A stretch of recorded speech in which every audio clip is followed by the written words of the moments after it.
me, there is Johnberry 555, and in the Owl House, Belos is pure evil. And there's not much to say about that, but he is pure evil. But why is he pure evil? Watching and dreaming really does cement this, because it shows him as a contrast to the Collector. The Collector was simply an antagonist to the show. In fact, except for Belos, nearly every other antagonist in the Owl House, major antagonists, like multi-episode antagonists, and there were a few one-offs, but they're not important, were only antagonists because of the situation. Maybe because they were manipulated by Belos, or just, misunderstanding a situation, or something going on. Mostly manipulation by Belos. But in near other cases, they learn the lesson, or they reconcile with their friends and family, or fall in love in the case of Amity, and they come around. They're no longer antagonists, but protagonists and other supporting characters. But with Belos, that was never the case. That happened with the Collector, but not Belos. Belos is not just pure evil, but in many ways, he's like the devil. He's a false prophet. He's like the Antichrist, if you will. I bring this Christian imagery because there is some Christian imagery in the Owl House. Actually, there's actually quite a lot. A lot of it is more kind of turning the imagery on its head to create the interesting story. But when you look at not just the imagery, but the somatic imagery, so the scenes being portrayed, the one character who is a witch hunter, who's a Puritan Christian, from the Puritans, who settled in Massachusetts, like, in some stories, that type of character would be the hero, the human that's trying to stop the witches from influencing and possessing the human realm. But that's not the case in the Owl House, because Belos is a true demon. In fact, sure, there are demons in the demon realm, but Belos is the only demonic force in the demon realm. He's the only character who actually possesses another character. Sure, there was Once Upon a Swap, but that wasn't really possession. That was just a weird body swap episode. But Belos was the only character who possessed another character to do demonic possession that left physical scars on them. He's the one who sees himself as not just a hero of the story, like King's dad said, but also as a savior of humanity. I guarantee you, a person like Belos in real life probably would and probably has created cults that put them at the center, that basically forces people to worship them.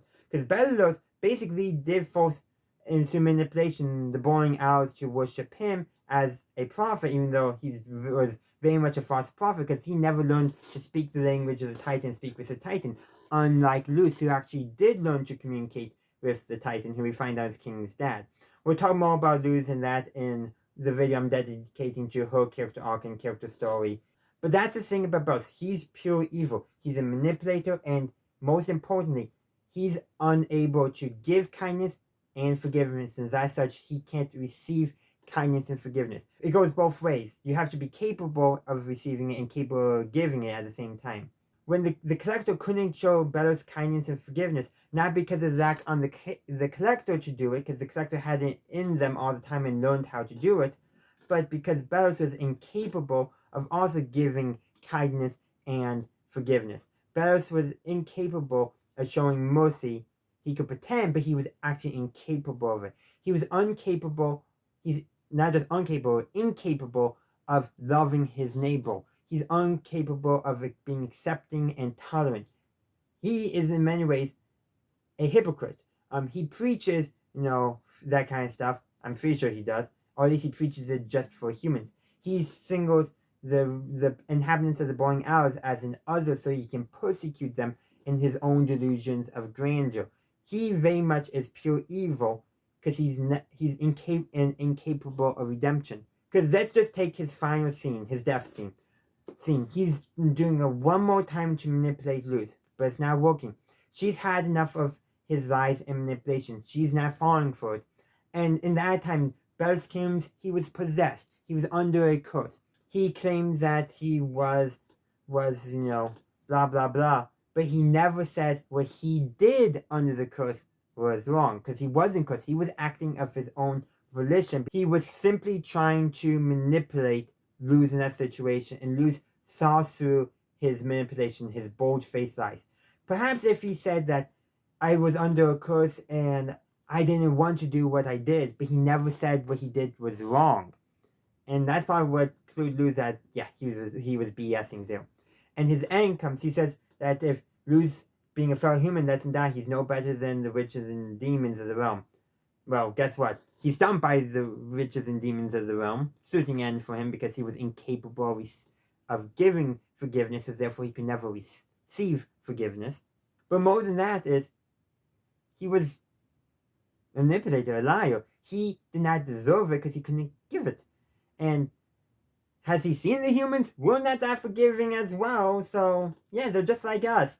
And some people, you may try your hard to give them a second chance, see the errors, the ways, but nothing you can do can get them to reform because they're just evil. There's not too many people I think in real life. There are lots of just misguided, selfish people who just need to see things from a new perspective. But Belos is incapable of character growth. That's why he's the villain. Now, pure evil villains are not always the way to go, but it worked in the Owl House because all the other antagonists, they may have been villains temporarily, but they were the complex villains, while Belos could be the pure evil that shows our heroes good, for lack of a better term, description. And that's why I think Belos is one of the best villains that we've gotten in such a long time. He sees himself as doing good, but he's just there for his own ego, to stoke his own ego, to be worshipped, to view himself as the savior of humanity. He's a hypocrite, but he's also a heretic and full of blasphemy from a Christian perspective. And that's why he's so great. You could be a non-Christian and see him for how so many Christians behave, but you can also be a Christian and see him as an example of, the kind of Christian you don't want to be, the intolerant kind, the kind who can't show love and forgiveness. That's the kind of character Belos is. Pure evil, incapable of showing love and forgiveness, and in many ways is everything that embodies the Antichrist in that we see there being a reservation. He even has his own marks with the coven marks. And it's just kind of perfect how all that is done, but also by flipping how the imagery is portrayed, the messaging is hit that stronger. How much of this was intentional, I don't know, but I really appreciated how they did it. So as a Christian myself, I actually appreciated how Belos said I could see all the elements of a false Christian, of somebody who's in there for their own ego, and I hope more Christians watch this show and see what that is in Belos, and so they can recognize it when people in the real life are trying to manipulate them to basically go against their own beliefs to service somebody else's own ends, their own means, their own quest for glory, ego, power, a savior complex. That's what Belos has, and why Luz is not him, because she just wants to help her friends and family. She doesn't have a savior complex, as King's dad pointed out.